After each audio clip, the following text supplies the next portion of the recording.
Hi, I'm Vicki Wright Hamilton, and welcome to Ignite. Ready to spark your passion and fuel your leadership journey? This is where ambition meets action and transformation begins. Let's light that fire and keep it burning. In fact, today's episode I am so excited about. It is burning already. My guest today, Mr. Todd Wall. Now, you may have seen us on episodes before, but it is my honor and my pleasure to have an opportunity to interview him. His show on communication breakthrough, if you haven't seen it, check it out. It's a great show. Welcome, Todd. How are you doing, Vicky? As I always say, the world needs more Vicky. So I am so excited to be on this Ignite show because, hey, like the world doesn't have enough Vicky. We can't have partial Vicky. We need all full Vicky. That's what we need. Well, thank you, Todd. I really appreciate that. And I love to have a friend on a show, so this is awesome. But I want our viewers to really understand when we talk about Ignite and talk about communication. I want them to understand what is this saying you have experts making experts in communication? Can you share that with the audience? Absolutely. The concept initially that was the theme of a different show, but really it's really a principle that I use in every day-to-day basis. You see, Vicky, one of the biggest breakthroughs I experienced as a communicator was when I realized communication wasn't a one-way street. When I was an early, younger communicator, it was all about me. I said on my show recently, I said, if there was 5 mics on that stage, I wanted all 5. I wanted all that attention. I wanted everything to be about me and my ego and make sure I was getting all the props that people heard how great I was. And then I realized, life is a little bit bigger than that. And I recognized I wasn't making the change that I really actually desired to see. Because at the end of the day, it's the impact that you make that means everything. It doesn't matter if you're the loudest person in the room. It doesn't matter how much you actually talk. At the end of the day, it's what impact you actually made. So after I took my first certification to become a coach, that's where the real pivot and switch took place. When I learned communication was a dialogue and not a one-way street, it transformed everything. I went from being a straight, exclamation point of a speaker, and I still try to bring the proper punctuation with my voice, but instead of always being the exclamation point, I started becoming a question mark and offering rhetorical questions, offering incisive questions, so that, as one of my favorite authors, Nancy Klein, says, so I could create a thinking environment. I want the person I'm communicating with to not just be listening with their ears. I want that to sink down into their heart and into their very soul. So in order to do that, I need to bring them with me on a journey. It's not just, hey, come along with me. No, it's come beside me. And so what do you think on this? What are your thoughts on it? When I say this, what does it make you think? And so that was the biggest pivot on this, was first recognizing communication is not a one-way street. I need to bring people along. So I need to create a loop between me and that other person. I need to create, or really it's understanding that all communication is actually a dialogue. If I want to create change or persuasion or whatever it may be, I have to create a dialogue. Now, so I'm a personal development director for a large marketing agency, and had a breakthrough not too long ago with a new account manager. She was new with engaging with clients, and so when these clients would come and say, "Oh, I don't like that color red," or "Why is this on the website shaped this way or that way?"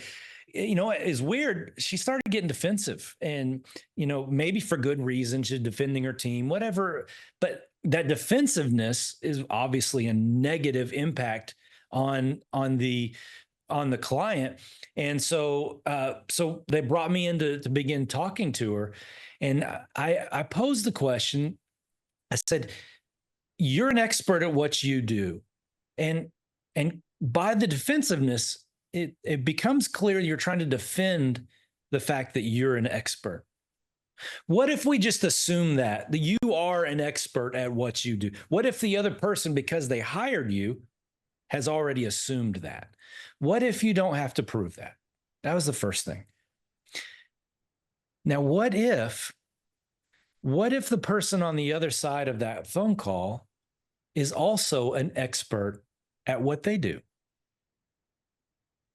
You have an idea of what their customer is, but they are experts at connecting to their customer. They know things about their customer that you will never know unless you start asking questions. Unless, here it goes, you start treating them also as an expert. And when you start treating the person on the other end as an expert, it's like Pandora's box opens up and rainbows, unicorns start flying out of everywhere, because it's like you'll discover things you never knew were possible. Let's say you are doing marketing and you're talking about the project or whatever widget this person is selling, and you describe it the best you possibly can. But if you don't know the end customer and what drives them, then it doesn't matter how pretty you make the product look. If you haven't connected to their emotions and what drives them to actually make a decision, then you're never going to get there. You're never going to find that out, though, unless you treat the other person you're talking to like an expert. Todd, I love that. And the thing that I love about you talking about treating them as an expert is that there's a saying that I have that, there's a favorite radio station that everybody listens to, and we all have it. It's called WIIFM.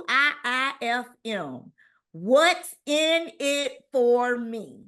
And if we begin to take that radio station as we're listening, and we're listening to that radio station as he's the expert, I'm the expert, and we all understand that we have something of value, and we begin to respect that, it really does help with that communication that you're talking about and engagement and making it happen.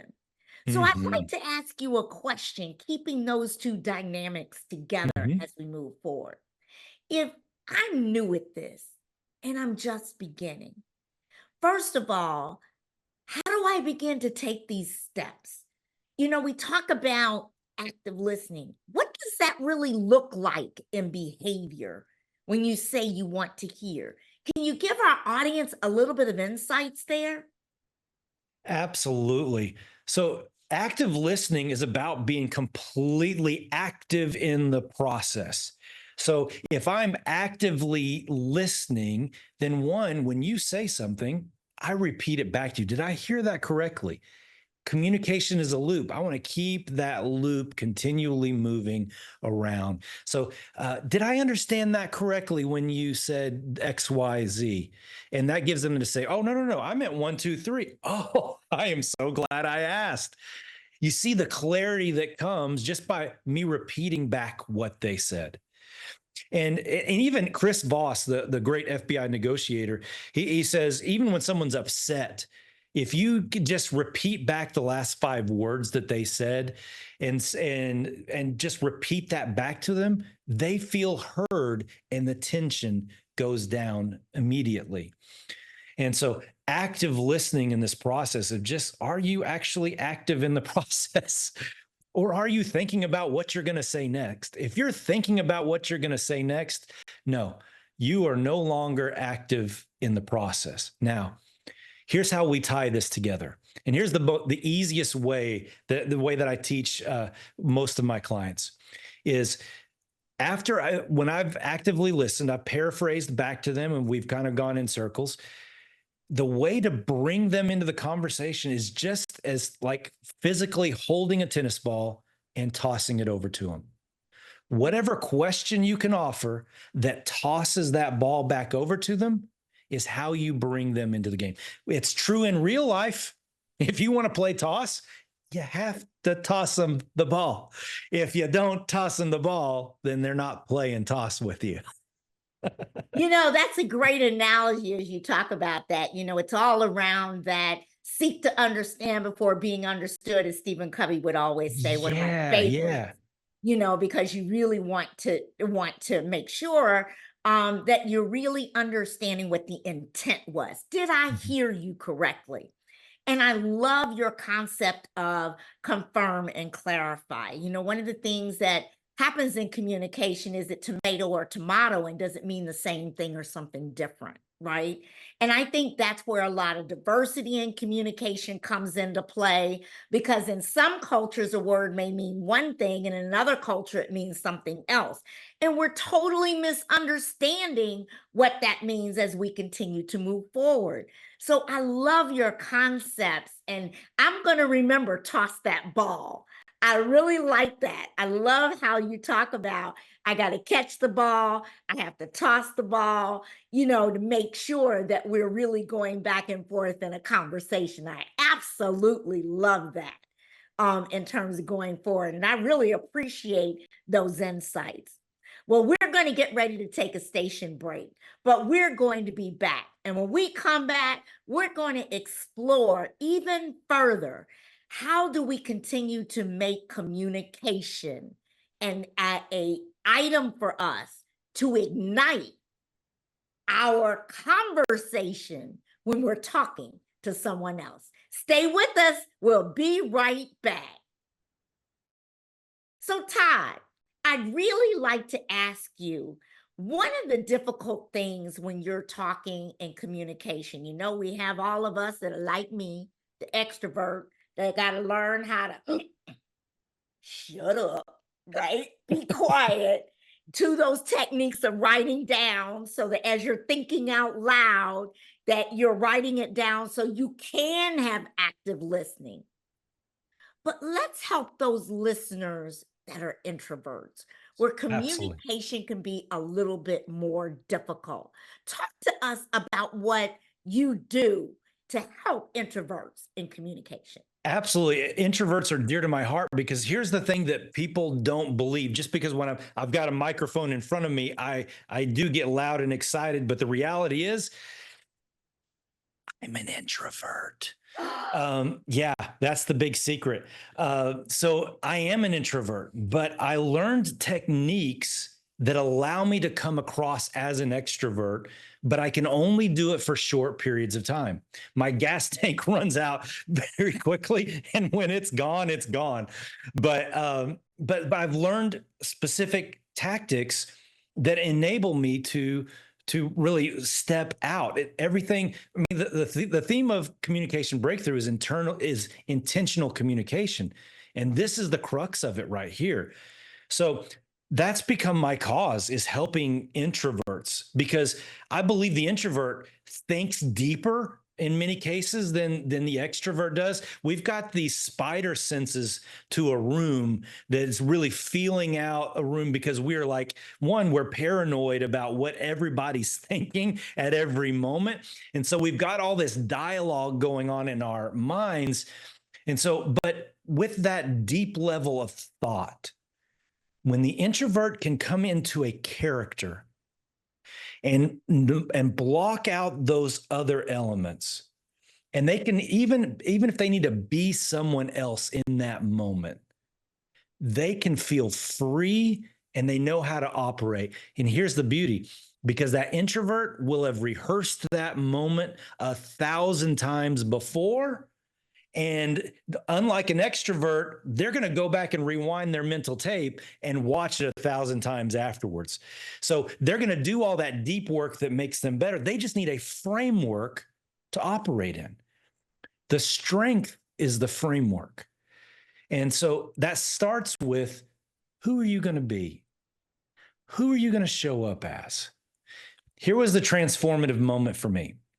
I worked for the Dallas Cowboys. I was on the sidelines, And, those NFL games, they are, for the camera operators, they're aggressive. You're shoulder to shoulder with 10 other guys in many situations, trying to get to the same exact location, 10 yards past the ball, to where you have that right angle, that correct angle. And so you have to get aggressive, and you've got to be bigger than life in those moments. You can't be an introvert. You can't be a shadow. You have to step into that moment. And beyond that, there's a crowd of people around you that you also need to tell the story of. So when I worked for the Cowboys, this was a long time ago, and there was this new thing called Instagram. And on this new thing on Instagram, they said, we want to start using these things.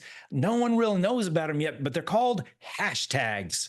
And so we want to hashtag Cowboys Nation. So we want y'all to create an Instagram account and then go on the sidelines and just shoot things, while you're working, shoot things on your phone and post it so we can populate this new hashtag.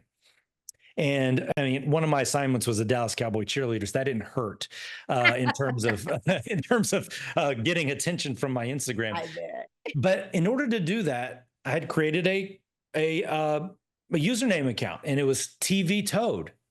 Todd is my name. My best friend from high school or from college called me Toad, and I'm like, TV Toad. Okay, well, yeah. And so TV Toad wasn't quiet. No. It turns out, as it happens, TV Toad had such a big personality, people would call his name from the stands, and he had a dance that he would do just to, and it had a lot of, I'm going to tell you straight up, it had a lot of stanky leg in it. That dance did. And he would do that. He would entertain the crowd while doing his thing. Man after my own heart. Absolutely. So that the vehicle of that character, though, that enabled me to be who I needed to be in that moment. I was working with a client not too long ago, and she said, before we started, she said, Todd, before we start, I need you to know I am clinically diagnosed with an anxiety disorder that says that I can't talk publicly. I said, okay, let's see what happens. And well, let's just say she became Oprah. And so, because Oprah was who she looked up to. And I said, and here's the great part. I gave her these mechanisms. I said, now, Oprah, because so now an introvert wants to just kind of talk real quiet, and they just want to fade off into the shadows, right? So I said, now, Oprah, when she steps into that moment, it's like she's lifting a boulder over her head, and she tightens up her belly, and she holds that boulder up, and she's pushing, and she's holding her voice up, and she's grabbing attention. And then when she's ready to make a point, then she lowers that down calmly so it doesn't sit on their feet. And so I was in a leadership meeting with this same client, and she was an accountant. So she liked the shadows, but she had to give her presentation. So she steps into they call on her, the Zoom goes on her screen, and she says, all right, everyone, today I would like to tell you, this is what we're going to talk about. My points are 1, 2, and 3. Are you guys ready? Does anybody have any questions before we start? No question. Fantastic. You'll see from this data point here, that tells us X, Y, Z. That's going to give us the opportunity. If we do this, then we can do this. Then she goes to the next data point. If we do this, then we do that. That's the other part of my framework, is if-then statements. And then she opens it up. Does anybody what additional questions can I clarify for you? I absolutely love that. And what I will say is that as being an extrovert, we get labeled as bad people from the perspective of you all just talk. But let it be known that a lot of times, even as an extrovert, we're sitting and thinking about strategy, what needs to be done, how we need to move forward, because we couldn't get out and do it if we didn't do that. So there Yeah, that's is true. some form of that we're Yeah. utilizing Hmm. in terms of moving forward. Otherwise, we would never have complete thoughts. We would never be able to get out and articulate what it is that we want to do as we make it happen. Just for the But introvert, it becomes a debilitating factor. That's the different distinction. Yeah. and that's interesting. But one of the things I'm curious about is being an extrovert is I never want to offend an introvert. And I had Mm, instances in my life where I learned that not only am I an extrovert, but by personality, I'm very passionate because I'm a joyful person, yeah. right? I believe in positivity. I believe in encouragement. I believe in motivation from within, Hmm. encouraging others, serving others. But I'm passionate about that. And so a lot of times that passion on top of already being an extrovert can be overwhelming. So one of the things I do as a leadership coach and as I'm working with my clients is to find out, are you an introvert or an extrovert? So that I therefore can modify my behavior so that I fit more into where they are. And I'm always looking for new ways to adapt and adjust.